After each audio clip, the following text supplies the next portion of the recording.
ꯑꯍꯥꯟꯕꯃꯛꯇꯗ ꯃꯇꯝꯒꯤ ꯃꯅꯤꯄꯨꯔꯤ ꯋꯥꯔꯤ ꯌꯨꯇ꯭ꯌꯨꯕ ꯆꯦꯅꯦꯜꯒꯤ ꯃꯥꯏꯀꯩꯗꯒꯤ ꯃꯌꯥꯝꯕꯨ ꯇꯔꯥꯝꯅ ꯑꯣꯛꯆꯔꯤ꯫ ꯃꯇꯝꯒꯤ ꯃꯅꯤꯄꯨꯔꯤ ꯋꯥꯔꯤ ꯌꯨꯇ꯭ꯌꯨꯕ ꯆꯦꯅꯦꯜꯅ ꯅꯥꯟꯊꯣꯛꯆꯕ ꯋꯦꯕ ꯁ꯭ꯇꯣꯔꯤ ꯁꯦꯔꯤꯁ ꯂꯃꯟꯒꯤ ꯑꯅꯤꯁꯨꯕ ꯇꯥꯡꯀꯛ ꯇꯥꯕꯤꯔꯤꯕ ꯃꯌꯥꯝ ꯄꯨꯝꯅꯃꯛꯄꯨ ꯇꯔꯥꯝꯅ ꯑꯣꯛꯆꯔꯤ꯫ ꯖꯨꯟꯅ "ꯄꯄꯥ, ꯍꯧꯖꯤꯛꯀꯤ ꯅꯨꯄꯤꯗꯨꯕꯨ ꯀꯅꯥꯅꯣ? ꯀꯩꯒꯤꯅꯣ ꯃꯗꯨ ꯅꯨꯄꯤꯗꯨꯅ ꯆꯥ ꯊꯛꯅꯤꯡꯉꯦ ꯍꯥꯏꯔꯒ ꯆꯥ ꯄꯥꯏꯔꯒ ꯀꯞ ꯑꯣꯏꯅ ꯊꯨꯒꯥꯏꯔꯤꯗꯣ? ꯃꯥ ꯀꯅꯥꯗ ꯁꯥꯎꯕꯒꯤꯅꯣ?" ꯅꯤꯡꯊꯦꯝꯅ "ꯖꯨꯟ, ꯀꯩꯅꯣꯅꯦ ꯃꯥꯗꯣ ꯕꯥꯅꯨ ꯀꯥꯗꯒꯤ ꯊꯣꯛꯂꯛꯄꯗ ꯃꯄꯥ ꯃꯆꯥꯒꯤ ꯋꯥꯔꯤꯗꯣ ꯇꯥꯏ꯫ ꯖꯨꯟ, ꯍꯧꯖꯤꯛꯀꯤ ꯅꯨꯄꯤꯗꯣ ꯅꯣꯏ ꯃꯃꯥꯆꯥꯅꯤ꯫ ꯃꯥꯗꯤ ꯀꯔꯝ ꯀꯥꯟꯗ ꯌꯨꯝꯁꯤꯅ ꯂꯥꯛꯂꯤꯕ? ꯑꯩ ꯈꯪꯗꯦꯅ꯫ ꯅꯣꯏ ꯄꯄꯥꯅꯅꯦ ꯉꯔꯥꯡ ꯅꯨꯃꯤꯗꯥꯡ ꯄꯨꯔꯛꯂꯤꯅꯦ꯫ ꯄꯄꯥ, ꯆꯨꯝꯕ꯭ꯔꯣ? ꯄꯄꯥꯅ ꯄꯨꯔꯛꯂꯤꯔꯕ? ꯑꯩꯈꯣꯏꯗ ꯑꯗꯨꯝ ꯂꯩꯔꯗꯣꯏꯔꯣ?" ꯅꯤꯡꯊꯦꯝꯅ ꯂꯩꯔꯗꯣꯏꯅꯤ꯫ ꯖꯨꯟ ꯍꯔꯥꯎꯅ "ꯋꯥꯎ, ꯑꯗꯨꯗꯤ ꯑꯩ ꯃꯃꯥꯆꯥꯒ ꯇꯤꯟꯅꯔꯨꯈꯤꯒꯦ." ꯖꯨ, ꯀꯣꯟꯅ ꯇꯤꯟꯅꯔꯣ, ꯉꯁꯤꯗꯤ ꯂꯥꯏꯔꯤꯛ ꯄꯥꯊꯣꯛꯑꯣ꯫ ꯇꯜꯂꯤ, ꯑꯩ ꯍꯧꯖꯤꯛ ꯇꯤꯟꯅꯔꯨꯅꯤ꯫ ꯖꯨꯟ ꯍꯧꯒꯠꯇꯨꯅ ꯁꯅꯥꯔꯩꯅ ꯂꯩꯔꯤꯕ ꯀꯥꯔꯣꯝꯗ ꯆꯦꯟꯈꯤ꯫ ꯖꯨꯟ! ꯑꯁ ꯉꯥꯏꯈꯣꯃꯤ, ꯕꯕꯥ ꯋꯥ ꯍꯥꯏꯈꯤꯒꯦꯕ꯫ ꯕꯥꯅꯨꯗ ꯑꯣꯟꯁꯤꯟꯗꯨꯅ "ꯏꯅꯦ, ꯅꯨꯄꯤꯗꯨ ꯊꯥꯁꯤ ꯊꯥꯅꯧ ꯍꯧꯕꯗꯧꯅ ꯑꯃꯨꯛ ꯑꯉꯥꯡꯗꯣ ꯃꯉꯛ ꯆꯞꯇꯅ ꯂꯩꯔꯝꯅꯤ, ꯑꯩ ꯑꯃꯨꯛꯇ ꯌꯦꯡꯂꯨꯈꯤꯒꯦ." ꯕꯥꯅꯨꯅ "ꯍꯩꯠ, ꯀꯗꯥꯏꯗꯒꯤ ꯊꯥꯁꯤ ꯊꯥꯅꯧ ꯍꯧꯕꯅꯣꯗ? ꯅꯪꯁꯨ ꯃꯤ ꯉꯁꯥꯏꯒꯤꯗꯨꯗꯤ ꯇꯨꯝ ꯍꯧꯒꯠꯂꯛꯄꯗꯨꯗ ꯃꯌꯨꯝ ꯑꯣꯏꯔꯕꯣꯏ ꯈꯟꯗꯅ ꯇꯧꯕ ꯑꯣꯏꯔꯝꯃꯤ." "ꯑꯁ, ꯑꯩꯗꯤ ꯀꯤꯕ ꯑꯃ ꯌꯥꯎꯔꯕꯅꯤꯃꯤ ꯃꯥꯒꯤ ꯃꯑꯣꯡꯗꯨꯗ꯫ ꯑꯗꯣ ꯏꯅꯦ, ꯃꯌꯨꯝꯗ ꯊꯤꯟꯕꯗꯨꯗꯤ ꯀꯃꯥꯏꯅ ꯇꯧꯗꯣꯏꯅꯣ? ꯗ꯭ꯔꯥꯏꯚꯔ ꯊꯥꯔꯒ ꯊꯤꯜꯍꯜꯂꯨꯔꯁꯤꯔꯥ?" ꯕꯥꯅꯨ ꯏꯁꯨꯛ ꯁꯨꯛꯊꯔꯒ "ꯃꯌꯨꯝꯗ ꯊꯤꯟꯕ ꯌꯥꯔꯣꯏꯗꯧꯔꯤꯅꯦ." ꯀꯩꯒꯤꯅꯣ?" ꯕꯥꯅꯨ ꯅꯨꯡꯉꯥꯏꯇꯅ "ꯅꯨꯄꯤ ꯃꯆꯥ ꯁꯅꯥꯔꯩꯒꯤꯅꯤ ꯍꯥꯏꯕꯗ ꯀꯅꯥꯁꯨ ꯂꯩꯇꯦ. ꯃꯕꯨꯡ ꯑꯃꯒ ꯃꯃꯥ ꯃꯄꯥ ꯑꯃꯒ ꯃꯈꯣꯏ ꯐꯦꯃꯤꯂꯤ ꯄꯨꯟꯅ ꯆꯍꯤ 2 ꯁꯨꯔꯦ ꯍꯥꯏꯅꯤ ꯂꯩꯈꯤꯗꯕ. ꯒꯥꯔꯤ ꯑꯦꯛꯁꯤꯗꯦꯟꯗ ꯑꯣꯏꯔ ꯃꯥꯜꯂꯦ. ꯃꯌꯨꯝ ꯏꯪꯈꯣꯜꯗꯨꯁꯨ ꯃꯈꯨꯔꯥ ꯃꯇꯣꯟꯁꯤꯡꯅ ꯂꯣꯏꯅ ꯌꯣꯟꯊꯣꯛꯄꯤꯔꯦ. ꯃꯥꯕꯨꯁꯨ ꯌꯣꯟꯊꯣꯛꯅꯕ ꯇꯧꯕꯗꯒꯤ ꯂꯣꯟꯅ ꯆꯦꯜꯂꯛꯄ ꯑꯣꯏꯔ ꯃꯥꯜꯂꯦ." ꯉꯔꯥꯡꯗꯣ ꯁꯅꯥꯔꯩꯅ ꯂꯤꯕ ꯋꯥꯔꯤꯁꯤꯡꯗꯣ ꯅꯨꯡꯉꯥꯏꯇꯅ ꯅꯤꯡꯊꯦꯝꯗ ꯇꯝꯃꯤ꯫ ꯅꯤꯡꯊꯦꯝꯅ "ꯑꯁ, ꯃꯤꯁꯤꯡꯁꯦ ꯑꯣꯟꯊꯣꯛꯅ ꯐꯠꯇ꯭ꯔꯦ ꯍꯧꯖꯤꯛꯀꯥꯟꯁꯦ. ꯁꯤꯕꯗ ꯄꯨꯕ ꯌꯥꯔꯣꯏꯗꯕ ꯂꯟ ꯊꯨꯝꯒꯤꯗꯃꯛ ꯃꯌꯥꯝꯕꯒꯤ ꯃꯆꯥꯁꯦ ꯌꯣꯟꯊꯣꯛꯀꯦ ꯈꯜꯂꯕꯀꯣ? ꯑꯗꯨꯗꯤ ꯀꯦꯁ ꯇꯧꯁꯤ ꯍꯥꯏꯕꯁꯨ ꯃꯁꯥꯅ ꯌꯥꯗ꯭ꯔꯕꯅꯤꯅ ꯁꯤꯗ ꯁꯨꯝ ꯂꯩꯖꯔꯁꯅꯨ." ꯕꯥꯅꯨꯅ "ꯑꯩꯁꯨ ꯑꯗꯨꯝꯅ ꯍꯥꯏꯒꯦ ꯈꯜꯂꯝꯃꯤꯅꯤ." ꯀꯥꯗ ꯖꯨꯟꯅ ꯋꯥꯍꯪ ꯃꯈꯜ ꯃꯈꯜ ꯍꯪꯂꯤ꯫ ꯁꯅꯥꯔꯩꯁꯨ ꯑꯗꯨꯝ ꯈꯨꯝꯃꯤ꯫ ꯁꯅꯥꯔꯩꯅ "ꯑꯕꯦꯝꯃ, ꯅꯪꯗꯤ ꯁ꯭ꯀꯨꯜ ꯆꯠꯂꯣꯏꯗ꯭ꯔꯣ?"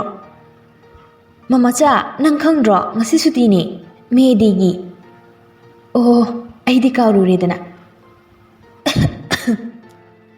ꯅꯣꯡ ꯈꯔ ꯆꯣꯠꯂꯨꯕꯗꯨꯗ ꯁꯅꯥꯔꯩꯗꯨ ꯂꯣꯛ ꯈꯨꯔꯤ꯫ ꯖꯨꯟ "ꯃꯃꯥꯆꯥ, ꯅꯪ ꯍꯛꯆꯥꯡ ꯉꯝꯗ꯭ꯔꯕꯣ?"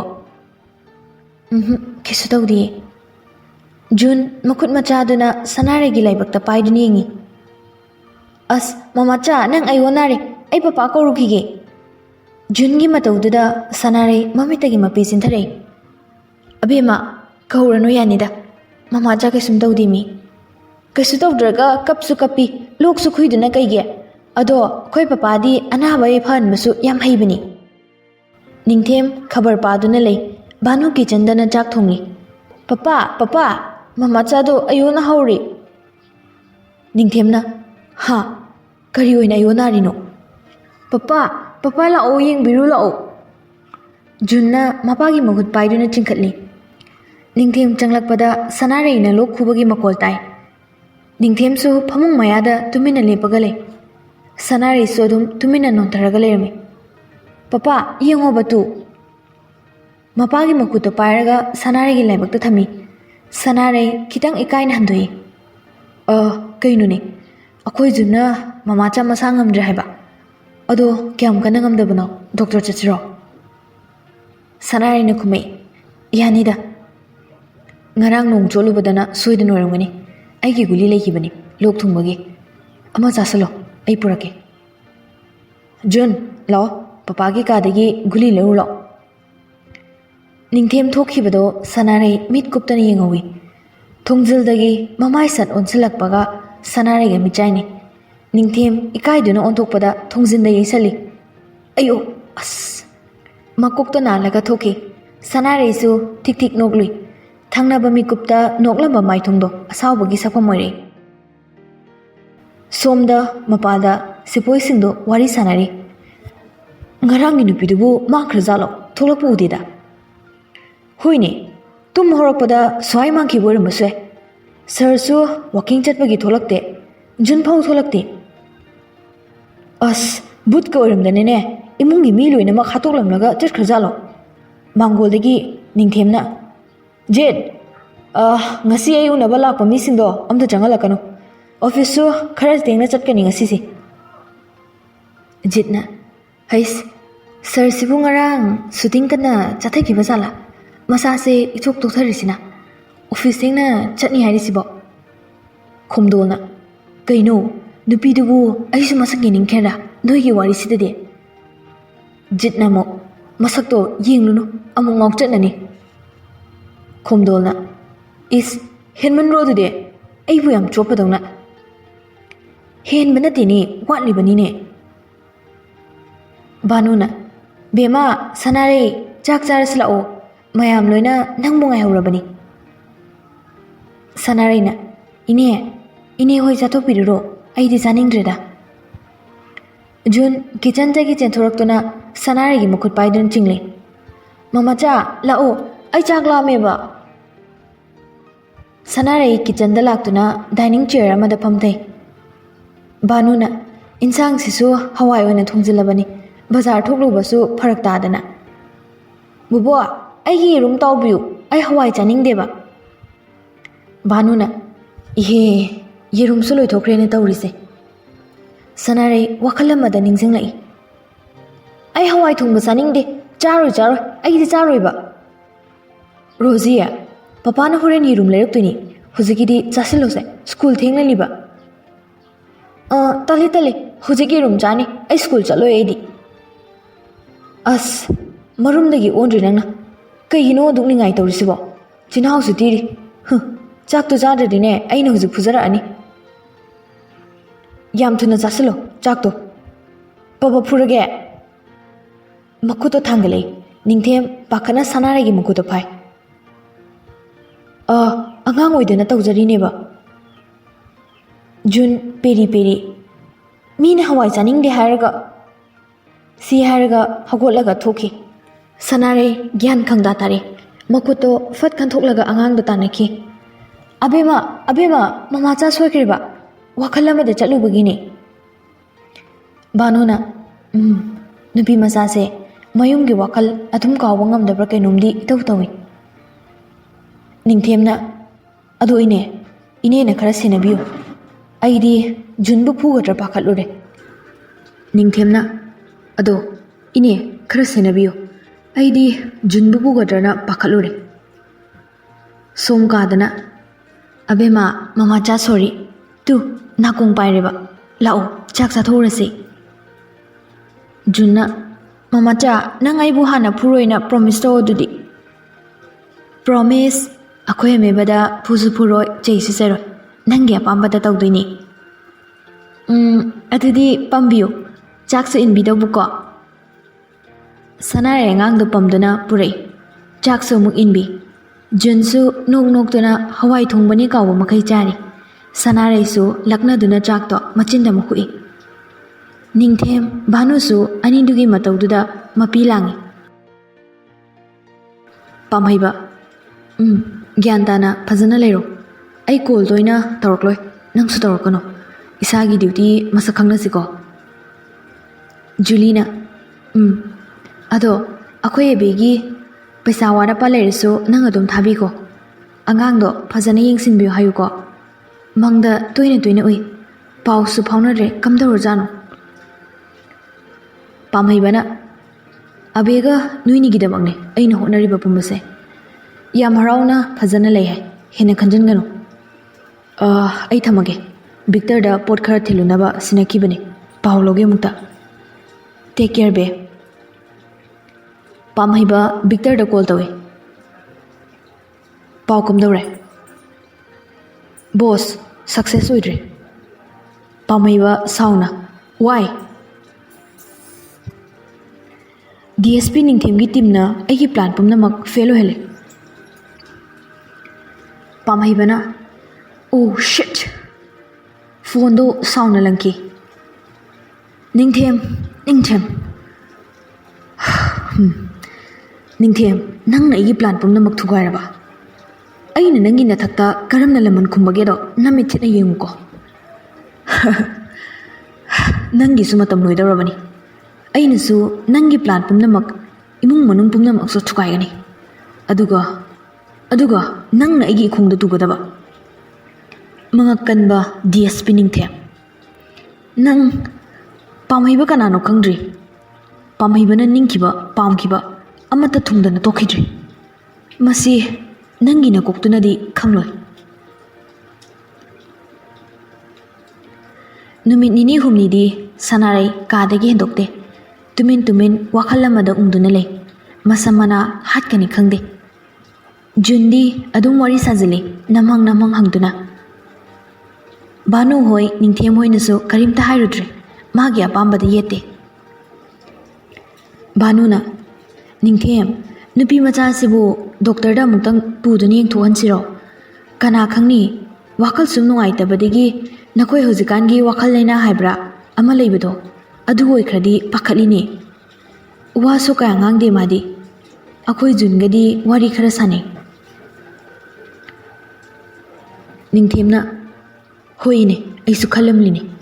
Hayengdi Sunday ni. Aigi imanaba Dr. Ranjan do akoida koitholo haigrabani. Mangonda yengalasine.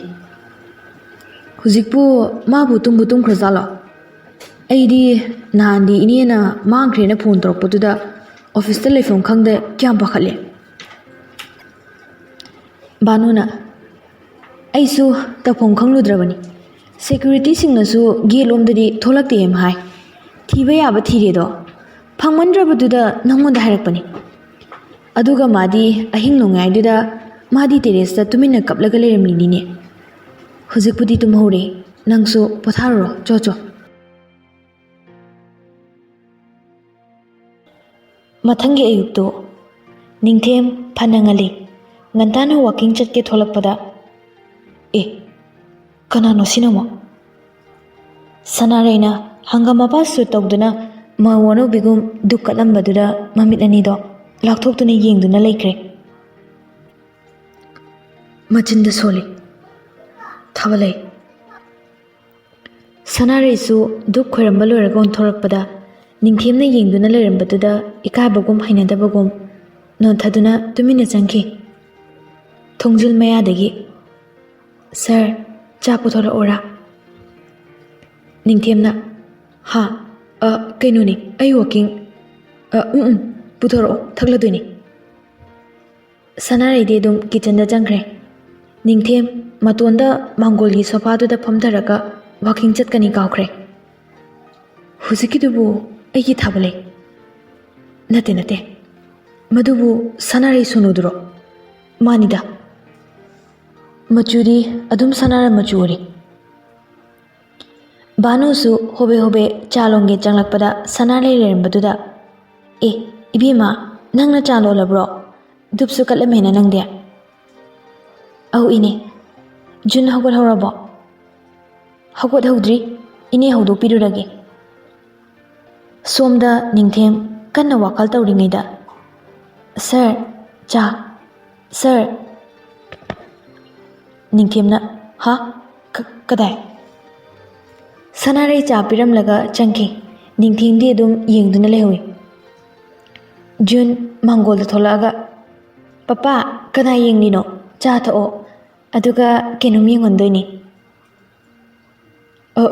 Thake kari yengandoino. As papa nangaudo jani uradi. Is yengningida kaino. Mama chado wow kupazama lipstick sangi chandol su thilingo. Ningthem noklaga aduro nangondagidi aina hana ukreda hujikta su yenglamline aidi. Haya aida hana yengandapida papa da hana yengaliba Tinabana aiga tinaraga. Ado papa nang mama chada ngaubra. Khangdi he du desu. Yaro khangde yaro. Hayo mama cha pambra ngaubra. Jo khangdi mi. Ngauri se mama sa hitoke. Si hair manga Jun imung lon da chenchen ke. Ningthem pakhatna. Jun, Jo ngai khomi. Masi angang sidi chokna batari mi. Ningthem su angang do phana batanari. Junna mama cha sanare de konsele. Ningthem Jungi makutta phabada soidana sanare gi makuto ini yaloi. Junna mama cha papa se Jun chai bizare he khaibada. Mama cha aibu kan biyo papa na phudore. Jun sugalaga sanare gi marum da lotki. Sanare Ningthem na pairiba makuto thadokna ba kitang mui. Khutse Ningthem su ikaiduna makuto sathadoi. Ningthem sanare gi matungda angang do phanaba naket lomda koilele. Sanare na abema kaidorage. Si haraga angang do pangkatli.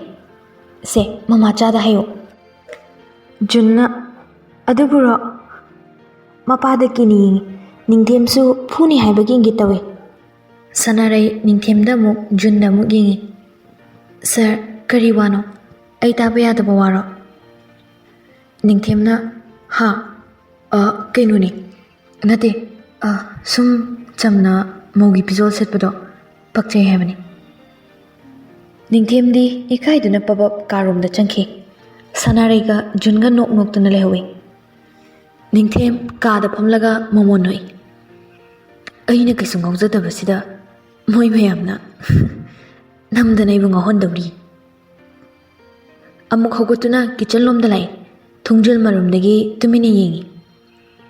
Banu su maroi nakupi khara paiduna kitchen da changlakpada Ningthem na tawriba mawongdo ubada nokningduna. Ibungo kaidawriba nangde thungjil marumduda. Onthoklakpada matungda Banu leplambaduna ikaiduna. Ine kainoni sum chaklurba yenglambanida. Jangsilaga yengbadi yadabra. Sanare su sanariba wari do taaduna onkhalai. Ine maroi nakupi pubiraklabo. Se puraklabani mantho. Sanare maroi do patpat manthoi. Junju yoksilai. Kari ensang thonglido ine khoige. Pujari da hangudana lumaga yengdrasu jangsilaga dum hangu. Sanare na Sunday soibisida inena uti thongwana thongle. Manigi wadu sanare gi mangda khari kai khumpham khangduduna. Kuisu kuikre ngasi gi jakse nung phulabra khangdi. Nahal makai di sasaloi daine khoi jakse. Sanare tapna ngasaina luardongni maroi nakopise ngaibaduda. Banu namu phana sungali nangna chaklami dubo breakfast kibasu kuidri daine office matam sungali. Ningthem na uti thongbani haibaduda khanglamlamrapani. Ngasidi Sunday ni na nungaina yumda laithoke office kamta chatlaroi. Banu na lamni chakam lamlakani nang dining table sida phamaga ngairo huran lumaga ngaidrso. Junna papa se chaklambagi oramoi mama cha phajabagi yengli oramni huran ngasai su yengi hai. Ningthem sanare de yengli michanai ikaiduna noi sidi onthokna ba phakre ai da kadai numa leurage horen ingna tapna chak sajarage swaise ai michang amta leiti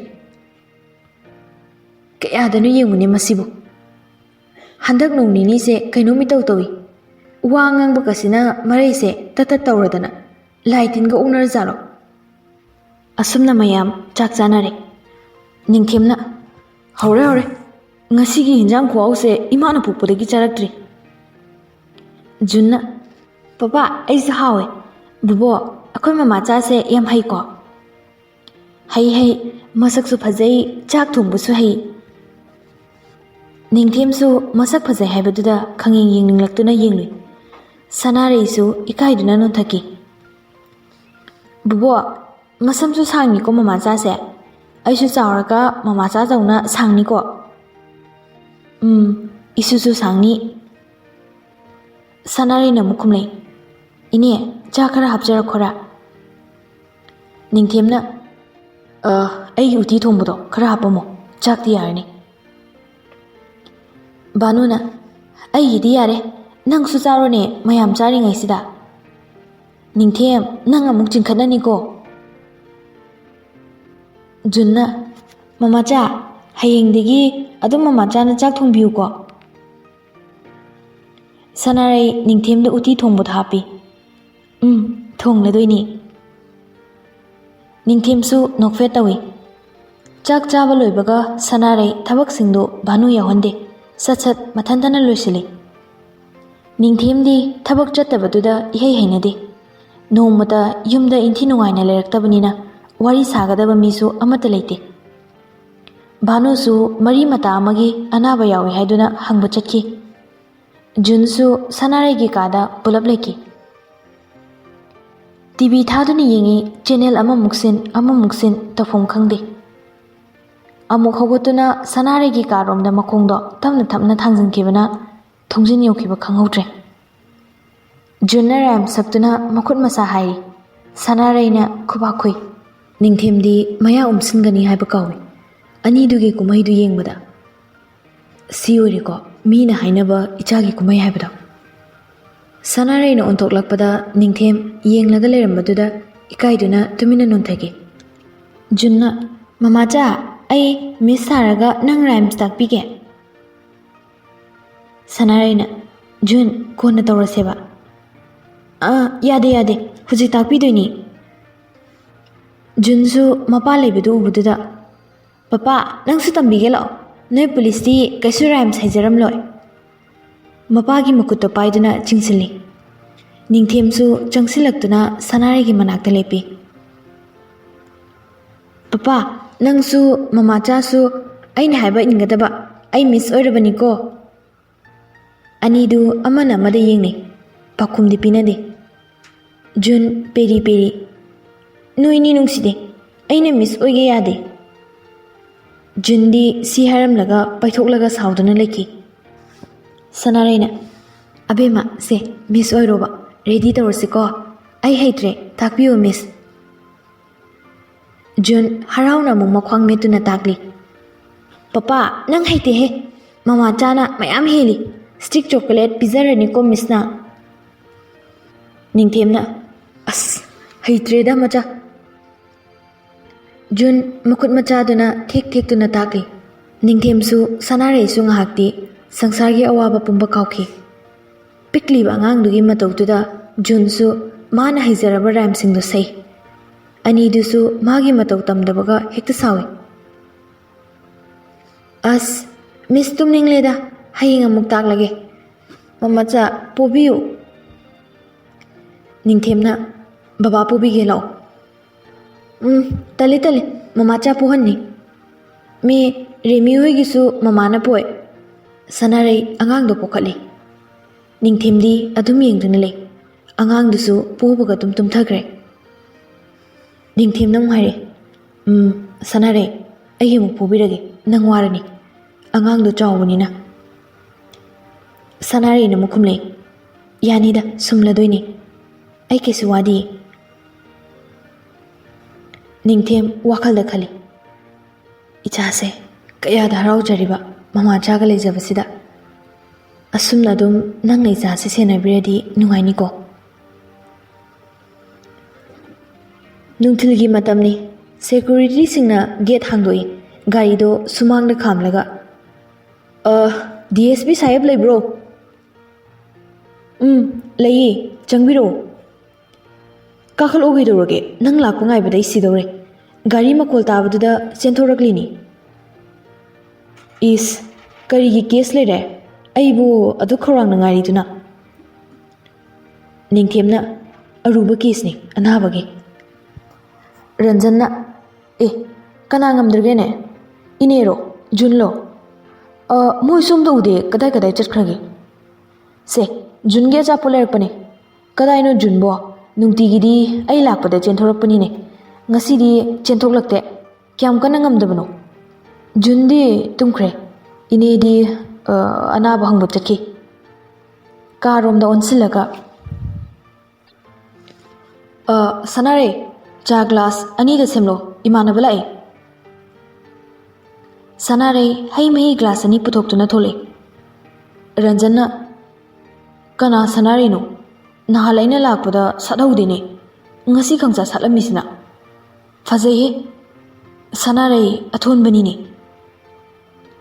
ꯍꯩ ꯑꯣꯏꯅ ꯁꯦꯝꯂꯛꯑꯦ ꯁꯥꯕꯁꯤꯗ ꯁꯤꯅ ꯐꯒꯗ꯭ꯔꯥ ꯈꯟꯗꯨꯅ ꯔꯟꯖꯟ ꯉꯛꯅ ꯁꯅꯥꯔꯩꯗ ꯌꯦꯡꯉꯤ ꯆꯨꯅꯤ ꯃꯆꯥ ꯑꯃꯁꯨ ꯉꯛꯁꯝꯗꯨꯗ ꯌꯥꯜꯂꯒ ꯖꯝ ꯖꯝ ꯇꯥꯔꯤꯕ ꯁꯝꯗꯨ ꯑꯃꯨꯛꯁꯨ ꯃꯈꯨꯠ ꯑꯃꯅ ꯃꯅꯥꯀꯣꯡꯗ ꯊꯦꯞꯆꯤꯜꯂꯤ ꯅꯤꯡꯊꯦꯡꯅ ꯁꯤꯅ ꯐꯔꯦꯗ ꯔꯟꯖꯟꯗ ꯈꯨꯅꯤꯡꯅ ꯊꯤꯜꯂꯒ ꯀꯩꯗꯧꯔꯒꯦ ꯍꯩ ꯃꯍꯤꯁꯦ ꯑꯣꯏꯅ ꯊꯛꯂꯁꯦ ꯁꯅꯥꯔꯩꯗꯤ ꯀꯥꯗ ꯆꯪꯈ꯭ꯔꯦ ꯔꯟꯖꯟꯅ ꯃꯤꯁꯤꯡꯁꯦ ꯂꯣꯟꯅ ꯌꯥꯝ ꯇꯧꯔꯝꯂꯤꯖꯥꯠꯅꯤꯅꯦ ꯑꯩꯈꯣꯏ ꯈꯪꯍꯟꯗꯅ ꯐꯔꯦ ꯀꯩꯝꯇ ꯈꯪꯍꯟꯅꯔꯒꯨꯝꯁꯦ ꯍꯟꯗꯛꯇꯒꯤꯗꯤ ꯑꯁ ꯀꯗꯥꯏꯗꯒꯤ ꯂꯣꯟꯅꯅꯣ ꯑꯩꯁꯨ ꯅꯪ ꯀꯧꯔꯤꯁꯦ ꯋꯥ ꯈꯟꯅꯒꯦꯅꯅꯤ ꯃꯁꯥꯁꯦ ꯌꯦꯟꯊꯣꯛꯍꯟꯒꯦꯅ ꯍꯣ ꯗꯣꯛꯇꯔ ꯁꯥꯍꯦꯕ ꯑꯗꯨꯒꯤꯅꯤ ꯔꯟꯖꯟꯅ ꯅꯨꯃꯤꯠ ꯀꯌꯥꯅꯤ ꯁꯨꯔꯒꯦ ꯅꯤꯡꯊꯦꯝꯅ 5-6 days ꯁꯨꯔꯦ ꯀꯩꯅꯣ ꯑꯃꯗꯣ ꯑꯣꯏꯔꯕꯣ ꯍꯥꯏꯁꯤꯕꯣ ꯊꯨꯃꯟꯗ꯭ꯔꯣ 5 daysꯇ ꯅꯪꯁꯨ ꯃꯁꯛꯁꯤꯗꯤ ꯃꯩꯅꯤꯅꯦ ꯃꯁꯤꯅꯅꯤꯅ ꯅꯪꯅ ꯑꯩꯈꯣꯏꯗ ꯇꯥꯛꯂꯝꯗꯕꯤꯗ ꯁꯠ ꯅꯇꯣꯝꯇ ꯀꯧꯊꯣꯔꯛꯑꯣ ꯈꯪꯅꯒꯦ ꯑꯩꯁꯨ ꯃꯁꯤ ꯅꯍꯥꯟꯈꯩ ꯃꯇꯨ ꯊꯤꯅꯤꯡꯕꯅ ꯉꯥꯎꯔꯝꯂꯤꯖꯥꯠꯅꯤꯅꯦ ꯑꯩꯗꯤ ꯉꯁꯤꯗ ꯈꯪꯅꯤ ꯅꯤꯡꯊꯦꯝ ꯏꯄꯥ ꯄꯥꯈꯠꯅ ꯀꯩꯅꯣ ꯅꯪ ꯈꯜꯂꯤꯗꯨꯅ ꯚꯥꯞ ꯐꯥꯒꯤꯅꯨ ꯑꯩꯅ ꯆꯦꯜꯂꯛꯄ ꯅꯠꯇꯦꯀꯣ ꯑꯁ ꯋꯥꯊꯤꯗꯤ ꯃꯤꯅ ꯇꯥꯔꯒ ꯀꯩꯅꯣꯝ ꯈꯟꯈꯤꯅꯤ ꯁꯦ ꯋꯥꯔꯤꯗꯣ ꯑꯩ ꯂꯤꯒꯦꯁꯦ ꯅꯤꯡꯊꯦꯝꯅ ꯁꯅꯥꯔꯩꯒꯤ ꯋꯥꯔꯤꯗꯣ ꯔꯟꯖꯟꯗ ꯂꯤ ꯔꯟꯖꯟꯅ ꯌꯥꯝ ꯅꯨꯡꯉꯥꯏꯇꯦꯀꯣ ꯑꯗꯣ ꯅꯨꯄꯤ ꯃꯆꯥꯁꯦ ꯃꯔꯥꯏꯕꯛ ꯊꯤꯔꯦ ꯅꯪꯒꯤ ꯑꯗꯨꯝ ꯂꯧꯁꯜꯂꯨꯗꯅ ꯑꯁ ꯇꯥꯅꯤꯡꯗꯦ ꯃꯤ ꯏꯆꯜ ꯅꯨꯄꯤꯅꯤ ꯑꯇꯣꯞꯄ ꯑꯍꯦꯟꯕ ꯈꯟꯗꯦ ꯑꯩ ꯅꯆꯜ ꯅꯨꯄꯤꯅꯤ ꯈꯜꯂꯦ ꯇꯁꯦꯡꯅ ꯅꯤꯡꯊꯦꯝꯅ ꯍꯣꯏ ꯃꯤ ꯐꯔꯦ ꯑꯗꯨꯗꯤ ꯅꯆꯜ ꯅꯨꯄꯤꯁꯦ ꯑꯩ ꯂꯧꯔꯒꯦꯅꯦ ꯚꯥꯏꯗꯒꯤ ꯏꯕꯥꯏ ꯀꯧꯔꯒꯦꯗꯅ ꯅꯤꯡꯊꯦꯝ ꯁꯥꯎꯔꯞꯅ ꯅꯇꯨ ꯗꯣꯛꯇꯔꯗꯨꯅ ꯀꯗꯥꯏ ꯊꯝꯒꯦꯕ ꯔꯟꯖꯟꯅ ꯏꯇꯨꯗꯣ ꯗꯣꯛꯇꯔꯗꯣ PG ꯇꯧꯕ ꯆꯪꯈ꯭ꯔꯕꯅꯤꯅ ꯂꯩꯇ꯭ꯔꯦ ꯑꯉꯥꯡꯗꯨꯁꯨ ꯃꯄꯥꯝꯗ ꯑꯗꯨꯅ ꯅꯣꯏ ꯁꯅꯥꯔꯩꯁꯦ ꯑꯩꯒꯤꯗ ꯁꯥꯠꯍꯜꯂꯨꯔꯒꯦ ꯅꯤꯡꯊꯦꯝ ꯅꯨꯡꯉꯥꯏꯇꯅ ꯅꯪꯒꯤꯗꯣ ꯃꯤ ꯎꯁꯤꯠꯇꯕ ꯃꯥꯜꯂꯦ ꯚꯥꯏ ꯃꯥꯕꯨ ꯀꯅꯥ ꯂꯩꯇ꯭ꯔꯦꯅ ꯔꯟꯖꯟꯅ ꯑꯃꯨꯛ ꯐꯥꯒꯤ ꯇꯥꯊꯣꯔꯛꯑꯦ ꯌꯥꯔꯦꯀꯣ ꯅꯪꯁꯨ ꯐꯥꯒꯤ ꯇꯧꯔꯒ ꯅꯒꯨꯟ ꯈꯪꯉꯤ ꯅꯆꯜꯅꯤ ꯍꯥꯏꯕꯗꯨꯗ ꯁꯨꯝ ꯂꯛꯅꯕꯅꯤ ꯅꯊꯃꯣꯏꯗꯨꯗꯗꯤ ꯀꯩꯅꯣꯝ ꯈꯜꯂꯤ ꯍꯥꯏꯕꯁꯦ ꯅꯪꯅ ꯈꯟꯖꯗ꯭ꯔꯁꯨ ꯑꯩꯅ ꯎꯔꯦ ꯈꯟꯖꯗꯦꯀꯣ ꯅꯣꯏ ꯃꯌꯥꯝꯅ ꯅꯝꯗꯅ ꯈꯟꯍꯟꯗꯧꯔꯤ ꯈꯜꯂꯣꯏ ꯂꯩꯔꯒ ꯍꯔꯠꯇꯣ ꯐꯨꯡꯒꯠꯇꯅ ꯅꯪ ꯕꯦꯔꯥ ꯀꯥꯖꯅꯤꯀꯣ ꯅꯤꯡꯊꯦꯝꯅ ꯑꯗꯣ ꯚꯥꯏ ꯃꯥꯒꯤꯁꯦ ꯀꯝꯗꯧꯁꯦꯕ ꯋꯥꯁꯨ ꯀꯌꯥ ꯉꯥꯡꯗꯦ ꯃꯌꯨꯝ ꯅꯤꯡꯁꯤꯡꯕꯒꯤꯔ ꯑꯃꯨꯛ ꯎꯪꯗꯨꯅ ꯂꯩꯕꯁꯨ ꯌꯥꯎꯋꯦ ꯃꯁꯥꯁꯦ ꯇꯔꯪ ꯏꯆꯠ ꯆꯠꯂꯦꯕ ꯑꯩꯈꯣꯏ ꯖꯨꯟꯒꯗꯤꯈꯔ ꯑꯗꯨꯝ ꯋꯥ ꯉꯥꯡꯅꯩꯌꯦ ꯑꯗꯨꯗꯤ ꯅꯪꯅ ꯂꯥꯌꯦꯡꯒꯗꯕꯅꯤ ꯁꯥꯍꯦꯕ ꯌꯨꯝꯗ ꯁꯨꯝ ꯂꯩꯁꯤꯟꯕ ꯃꯇꯣꯝꯗ ꯔꯟꯖꯟꯅ ꯑꯗꯨꯗꯤ ꯅꯪꯅ ꯂꯥꯌꯦꯡꯒꯗꯕꯅꯤ ꯁꯥꯍꯦꯕ ꯌꯨꯝꯗ ꯁꯨꯝ ꯂꯩꯁꯤꯟꯕ ꯃꯇꯣꯝꯗ ꯁꯨꯝ ꯂꯩꯍꯜꯂꯗꯤ ꯑꯗꯥꯏꯅ ꯇꯧ ꯇꯥꯕ ꯃꯥꯅ ꯋꯥ ꯉꯥꯡꯗ꯭ꯔꯁꯨ ꯅꯪꯅ ꯑꯗꯨꯝ ꯋꯥꯔꯤ ꯁꯥꯖꯜꯂꯣ ꯀꯣꯏꯕꯒꯨꯝꯕ ꯈꯔꯁꯨ ꯄꯨꯊꯣꯛꯄꯤꯌꯨ ꯇꯞꯅ ꯃꯌꯨꯝꯒꯤ ꯑꯇꯩ ꯋꯥꯈꯜꯁꯨ ꯀꯥꯎꯖꯈꯤꯅꯤꯕ ꯃꯥꯅ ꯋꯥ ꯉꯥꯡꯗꯦꯅ ꯅꯣꯏꯅꯁꯨ ꯉꯥꯡꯁꯤꯟꯗ꯭ꯔꯗꯤ ꯌꯥꯔꯔꯣꯏ 5-10 ꯃꯑꯣꯡ ꯌꯦꯡꯂꯒ ꯀꯔꯤ ꯇꯧꯕ ꯌꯥꯒꯦꯗꯣ ꯈꯟꯅꯁꯤ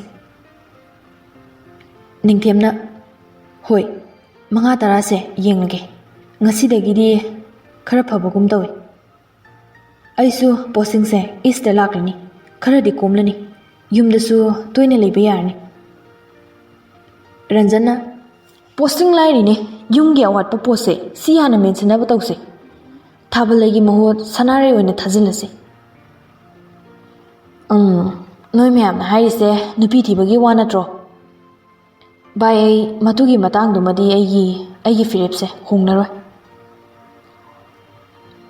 ꯐꯤꯔꯦꯞ ꯍꯣꯡꯗꯕ ꯌꯥꯔꯣꯏꯅꯦ ꯖꯨꯟꯁꯦ ꯌꯥꯎꯔꯝꯗ꯭ꯔꯗꯤ ꯅꯇꯣꯝꯗ ꯑꯣꯏꯔꯗꯤ ꯊꯤꯒꯦꯔꯥ ꯊꯤꯔꯣꯏꯔꯥ ꯀꯨꯁꯤ ꯇꯧꯕꯁꯨ ꯌꯥꯏ ꯄꯤꯛꯂꯤꯕ ꯖꯨꯟꯒꯤꯁꯨ ꯈꯔ ꯈꯜꯂꯨ ꯚꯥꯏ ꯍꯥꯏꯔꯨꯔꯒ ꯏꯅꯦ ꯕꯥꯅꯨ ꯂꯩꯔꯤ ꯈꯨꯝꯂꯛꯀꯅꯤ ꯅꯪꯒꯤꯗꯤ ꯏꯅꯦꯁꯦ ꯅꯪꯒꯤ ꯃꯔꯤ ꯃꯇꯥ ꯏꯃꯨꯡ ꯃꯅꯨꯡꯁꯨ ꯅꯠꯇꯦ ꯁꯨꯝ ꯅꯆꯥꯁꯦ ꯁꯦꯟꯅꯗꯨꯅ ꯂꯩꯍꯟꯕꯁꯨ ꯌꯥꯔꯛꯂꯣꯏ ꯃꯤꯒꯤꯁꯨ ꯐꯦꯃꯤꯂꯤ ꯂꯩꯔꯤ ꯃꯆꯥꯅꯨꯄꯥꯒ ꯅꯨꯄꯤꯒꯗꯣ ꯃꯍꯩ ꯇꯝꯕ ꯂꯣꯏꯔꯛꯄꯒ ꯃꯈꯣꯏꯅ ꯄꯨꯈꯤꯒꯦ ꯍꯥꯏꯔꯛꯀꯅꯤ ꯃꯇꯝꯗꯨꯗ ꯅꯪꯅ ꯊꯤꯡꯂꯨꯕꯁꯨ ꯌꯥꯔꯣꯏ